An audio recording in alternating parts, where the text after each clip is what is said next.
Chào các bạn, tiếp tục với bài tập lập trình. Hôm nay mình sẽ giới thiệu các bạn về bài tập số 198, đó là việc cái các vị trí tại đó các giá trị lớn nhất trong bảng là một chiều số thức. Đây mình đã khai báo thư viện là Studio Economist define max 100. Đây mình sẽ hàm void nhập mình sẽ chọn đây là flash với nhập số phân tử n. Nếu mà n nhỏ không và n lớn max thì số phân tử sẽ không hợp liệu, sẽ nhập lại.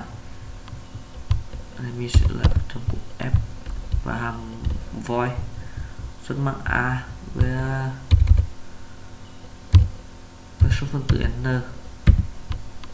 Bây giờ mình sẽ tiếp tục viết code để tìm số lớn nhất, đây là flash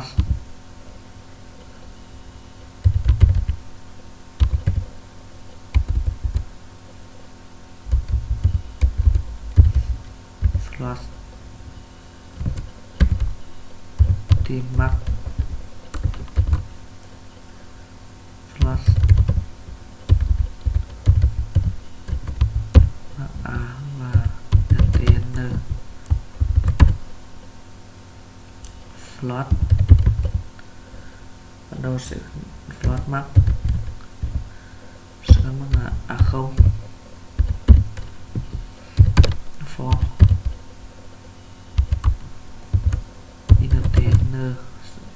int y sẽ đầu sẽ gắn bằng là 0, y nhỏ đến n và y sẽ tăng thành một giá trị.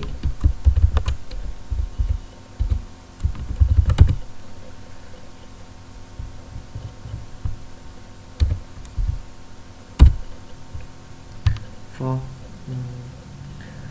với if nếu mà y mà lớn hơn max thì sẽ in ra quan hệ là max sẽ bằng là ai.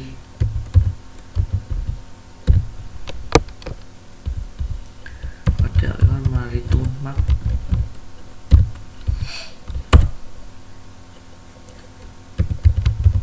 voice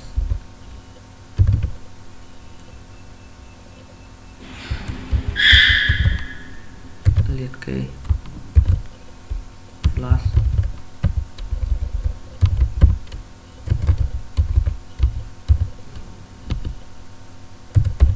tn flash max bằng tìm max mã số phân tử n for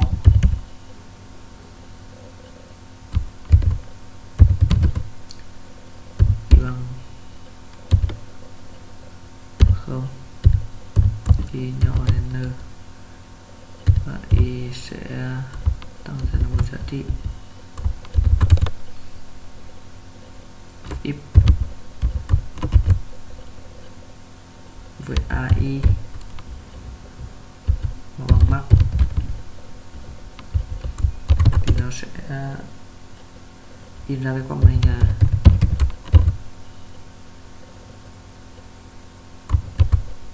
phần trăm 4G phải ai. Không, đây mình sẽ làm cái y thôi.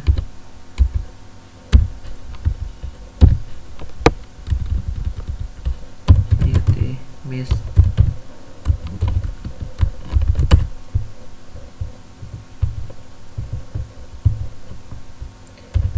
tn flash amat nhập bằng a với số phân tử n xuất a với số phân tử n Rina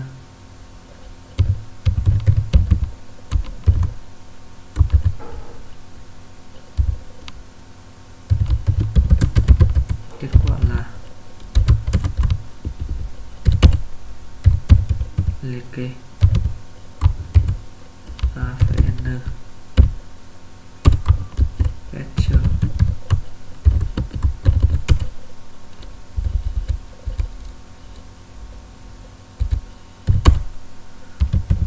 tool.